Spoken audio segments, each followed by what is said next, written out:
Hi, I'm Carrie, stroke survivor and bind member. And I'm Kezia, a brain injury survivor and a bind member. Hi, I'm Kevin, and I'm a stroke survivor and a Bind Fort Worth member. And welcome to our episode, which is going to be the round table. So I feel like today will be mostly like, what is the round table and what does that mean for us? So round table is actually going to be an episode that's talking about our experiences. Carrie, mine, and Kevin. Talking about our experiences and why we are here at these clubhouses in Bind and in Texas. And also as a reminder to our listeners why we even made this podcast in the first place. So we're excited to be here, and this is going to be a different type of podcast. Yes, welcome to bindwaves. Again, we want to introduce you to Kevin. He is one of our newest members, and as he said, he is in the Fort Worth Clubhouse, and we're super excited to have him join the team as a co-host. So we're going to welcome Kevin for being here today. Welcome to Bindwaves, the official podcast of the Brain Injury Network of Dallas. I'm Brian White, Bind's Executive Director. On each episode, we'll be providing insight into the brain injury community. We'll be talking to members and professionals regarding their stories and the important role of Bind's Clubhouse. We work as a team to inspire hope, community, and a sense of purpose to survivors, caregivers, and the public. Thank you for tuning into Bindwaves. Let's get on with the show. So why don't you tell us a little bit about you, Kevin, so our listeners can get to know you. Hi, good morning. I'm so excited to be here, and I had a pontoon stroke when I was 54, and it is a stroke in the brainstem of your brain, and mine was caused by cholesterol. Unfortunately, I was in the process of, they thought I was allergic to the cholesterol medicine, so they had stopped it, and I was waiting for them to approve the injectable. And unfortunately, I had this stroke before they could do that. And, you know, it was a real strange time. It was real stressful. You know, my mother had a stroke and died 1 month before I had my stroke. Oh, wow. So there's, of course, you know, you have a death in the family. There's all of these family issues. And so I was really stressed by that. I had a real stressful job. I was a home health infusion nurse. So I was always running, really busy, and dealing with all the added stress of my mother expiring. I had the stroke one evening. I had a really severe pain in the back of my head. And, you know, I just thought, well, it's just a stress headache. I just need to sit down. And by the time I walked from the kitchen to the sofa, I started having some paralysis in my face, and I could feel that I was trying to tell my brother-in-law, who was there with me at the time, that I needed him to call his brother, and I could only say brother, but he knew what I was saying. So he got my partner on the phone at the time, and then I just knew it was getting worse. So I said, ER. I could only say ER. And then I went to stand up to put my shoes on, and I lost it. I fell, and I had total paralysis to the right side, and I knew I was having a stroke. So they took me to Medical City, Fort Worth, and I really don't remember that first day or two. And when I came to, I just remember being so afraid and so not knowing what was going to happen. And of course, the greatest fear of all is the fear of the unknown. And I had dealt with stroke patients for the 30 years of my career of nursing. And so I was just so afraid it was going to be worse than what it actually was. But, you know, even though the stroke happened, there has been so many good things that have come out of it. One, I learned that I'm way more stronger than what I thought. I mean, I really just surprised myself. It's the hardest thing I've ever had to do is to try to recover. And fortunately, I've got the support of my partner and family and friends. And but there was some real scary times, and I just remember thinking, I just want to talk to somebody that had the same kind of stroke as me. And, when you're in therapy, you're so focused on therapy, you really don't get to process with other people who have experienced the same thing as you. And so it's been a long process. I've met some amazing people who just give me so much inspiration and just continue to work. And I'm just thankful to be here. I'm so thankful that I found Bind. And it's really odd how I found Bind. I was referred to Bind by the case manager that was mine in the hospital. So we've maintained kind of a friendship. And she told me about Bind, and I was like, oh my gosh, this is somewhere I can go where I won't feel out of place, like people are staring at me. And I can talk to people and hear their stories. And I think that that's where I've gained a lot of strength is from talking to other people. And I'm just, I'm so glad that I worked hard. It's very disappointing when people say, you may not get any better than this. And you take that I found that as very negative. And so I was not going to say, this is how I'm going to be for the rest of my life. Yeah. So I've worked really hard, and I just want people to know that, A, you're not alone. Reach out to people, find a support system. We're very fortunate here in the North Texas area to have Bind. And I'm just really thankful to be a part of this podcast. And I thank you very much for inviting me to be here. Absolutely. And listen, you say that, I just want to say, Carl H. Yes. When we go and talk to patients, Carl always says, don't listen to the doctors when they tell you only have X amount of time to get back. Because I'm going to sit here right now and I'm going to tell you, I'm going to be the first person that gets 100% everything back. You can be second and you can be third. I'm going to be first. Don't listen to them. Just keep on checking on. And, I guess it's kind of like from being in healthcare, the doctor was always the final word. I mean, the buck stops there. And, I just really, I don't know, I think I was unrealistic in expecting that healthcare providers would sit down and talk to you and tell you what to expect. And when I didn't have that, you make things so much worse in your own mind. And I think I was very guilty of that for a long time. Yeah. And it helped by just, one of the things that I really appreciate Bind is it gives me the opportunity to share my story and share it with other patients that recently had their strokes and give them hope that this isn't where you're going to be next year. Yeah. It's where you're at today. Yeah, and I also think that it's like not just patients. Like from my experience, it's also the community, the village that helps you and has raised you and has been there for you forever, right? Absolutely. Because I think I'm so glad that you shared your story because again, we just met a couple months ago and now I'm hearing your story and it's inspiring and so helpful to be able to connect with other people. You had your stroke just, what is it, like about 2 years? It will be 3 years on the 13th of January. Right, 3 years. I had the stroke that I had. I was 27 and in December 18th will be 5 years. So for me, that's crazy. We're in different lifestyles or different stones and like our steps towards our forever life, right? And it's amazing. I was 27.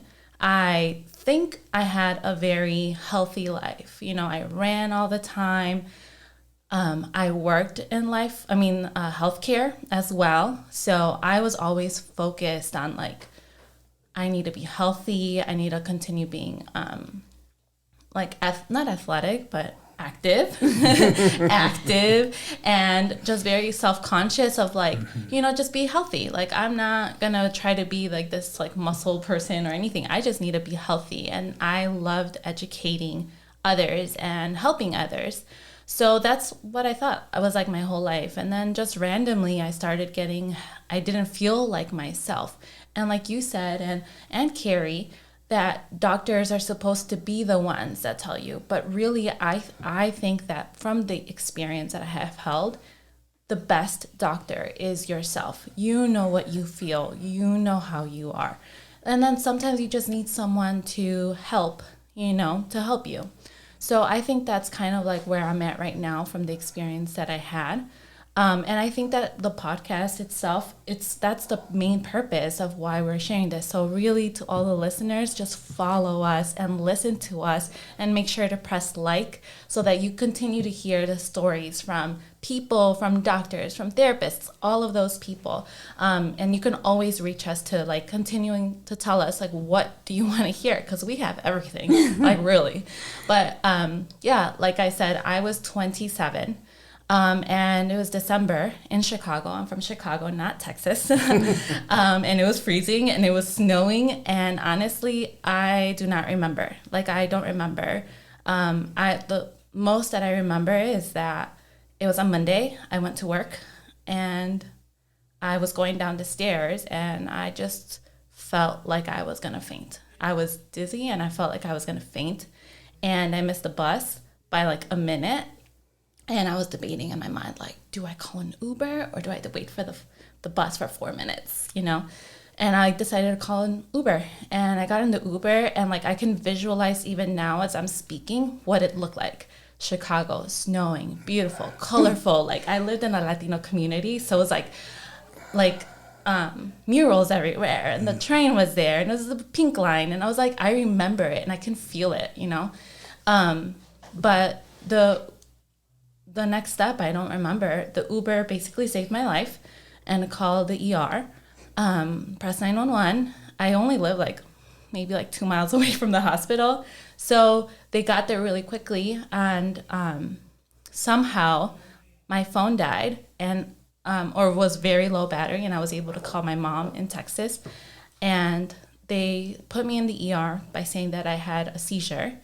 And I told my mom, I have a seizure. My mom's like, what is a seizure? I'm like, I don't know. Google it. Google it. I don't know what it is. And my phone died. And my emergency contacts is my dad. So my dad was able to get there. And really the rest of my story is mostly based on memories on my parents and my really close friends. Because I honestly don't remember until January 25th. So, yeah, it was a big... And sometimes I'm kind of wondering what happened to me, But sometimes I'm so blessed that I do not remember because at some point in my life, during all of that, I didn't think it was real, I was stuck in the hospital. I had, once I started consciously looking around, the lights are on, everything looked purple. I'm in a hospital. I'm like, this has to be not real. It's just not real. And I was able to somehow believe in the strength of myself.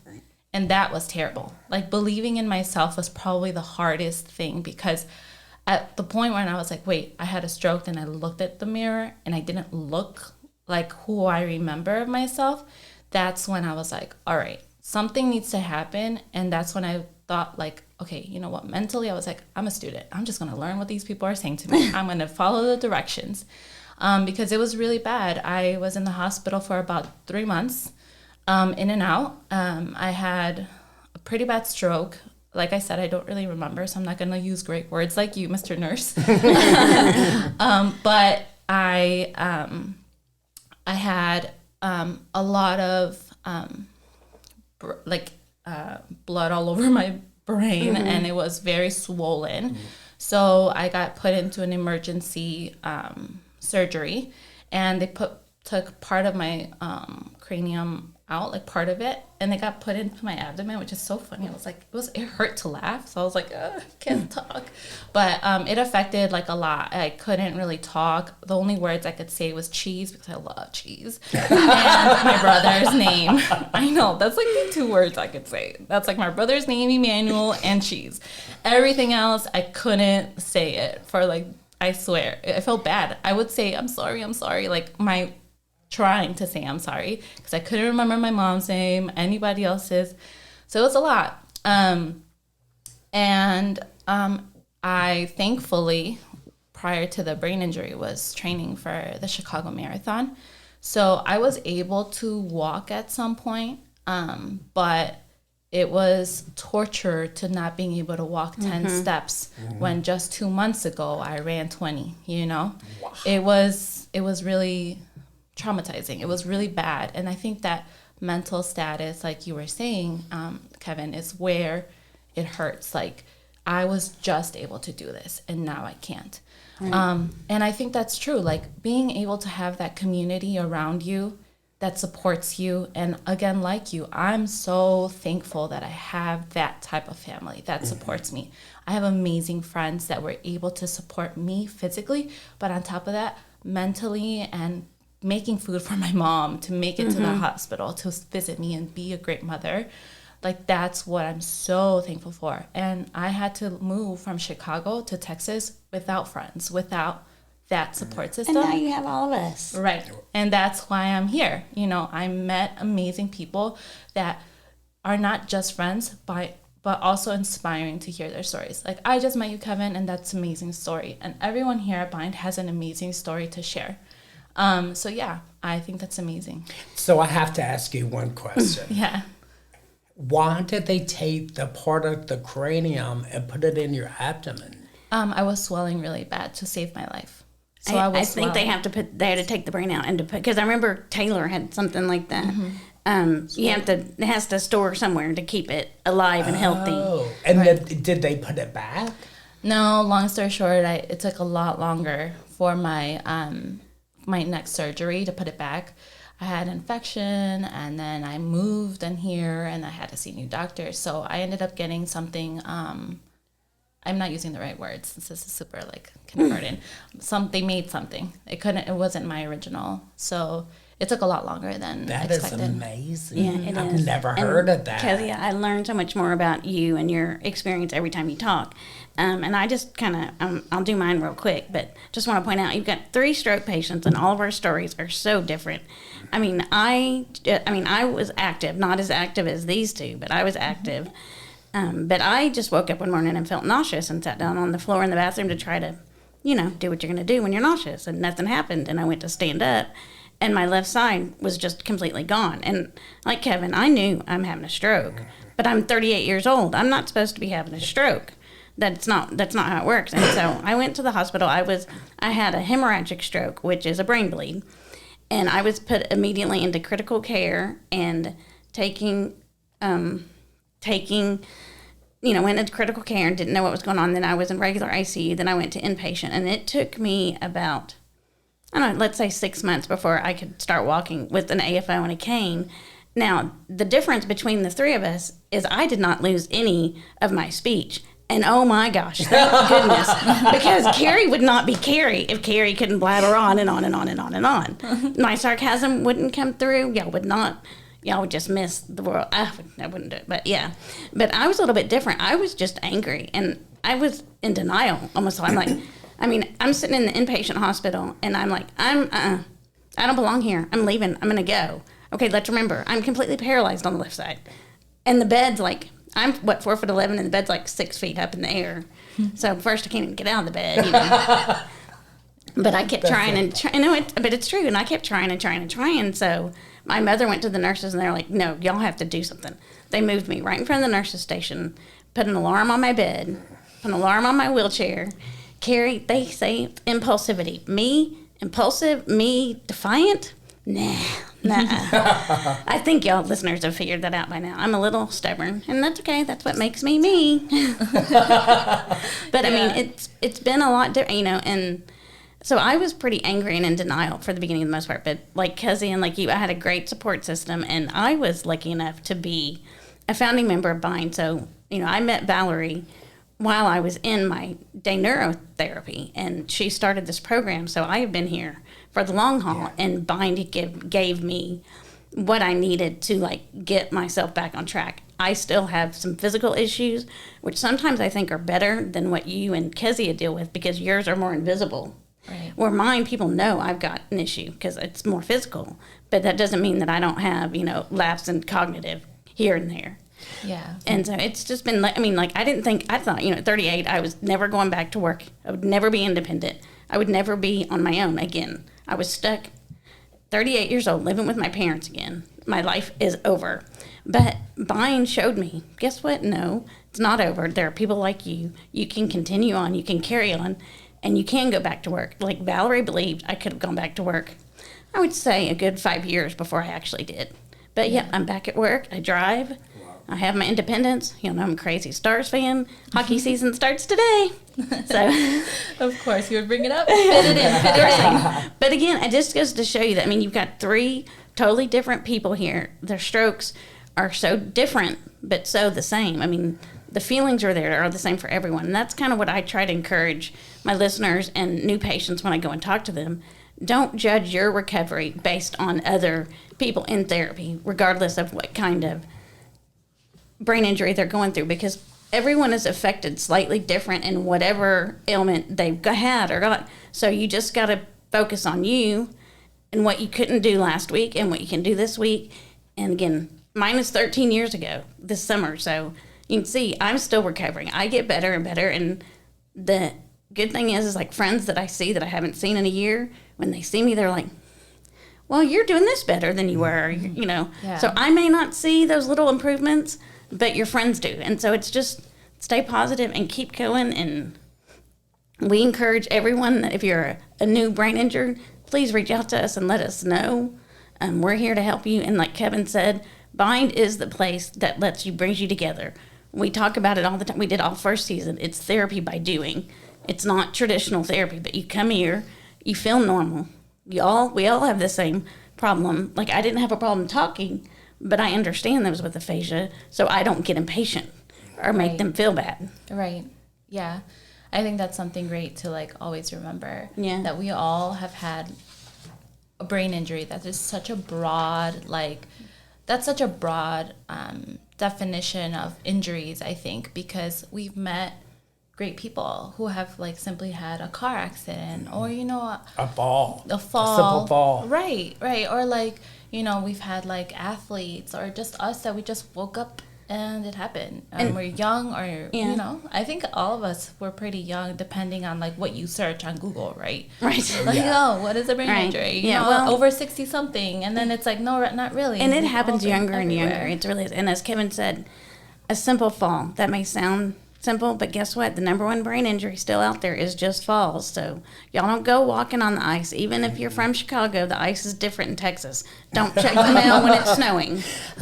Or rains. Or rains, whatever it is. I just think it's so fascinating that we all have had the same type of injury, but they're all very different life effects. Mm-hmm. And I think that, one of the biggest things for me I had to just tune everybody out. If they said anything negative or anything, I just did not even hear that. And I completely focused on the positive after that when I was told I would never get better. Yes. Because I had to believe something positive, right. And I think it's so important that when you have any type of injury like this, that you also take care of yourself mentally. Right. Yeah. And stay positive and look at it not as your life is over, your life has changed. And I totally, like I said, I was stubborn and angry, but I finally found that positivity, and that's what helped me get here to BIND and just keep going. So yeah, I definitely agree, and I think that's how all of us thankfully really feel at this moment. And I think that's kind of what changed. I had to change that view. Mm-hmm. And in all honesty, we all continue to work every day. single day. Every day. Therapy is never ending. Never Getting ending. a cup of coffee is a workout. It really is. But yes, I definitely thank you, all of us. I think that we can thank each other for being here and saying our story and our experiences and being Absolutely. vulnerable to all of our listeners, of course. And I also want to thank all of our listeners to attending and listening to us and being interested in today's round table. So even though the table's not round, but it is today round table. I really enjoy hearing our stories and sharing my story itself. And I think, like we said to one another, it is an ongoing journey. Mm-hmm. And if you want more information about Bond and bindwaves, you tune in. You can email us at bindwaves@thebond.org. You can also visit either clubhouse. We would love to give you a tour, give you an explanation of what we do in our day, because it really gives us something to focus on outside ourselves. And don't forget to hit that like button, that share button, and if you're on YouTube, that notify button. Continue to follow, continue to watch. We'll keep coming back and bringing more stories. Again, if you want to let us know something you're interested in or something that we've touched on that you want to know more about, please let us know. We'll be happy to share. Thanks for everyone for listening. Until next time. Until next time. Until next time. We hope you've enjoyed listening to Bind Waves and continue to support Bind and our nonprofit mission. We support brain injury survivors as they reconnect into the life, the community, and their workplace. And we couldn't do that without great listeners like you. We appreciate each and every one of you. Continue watching. Until next time. Until next time.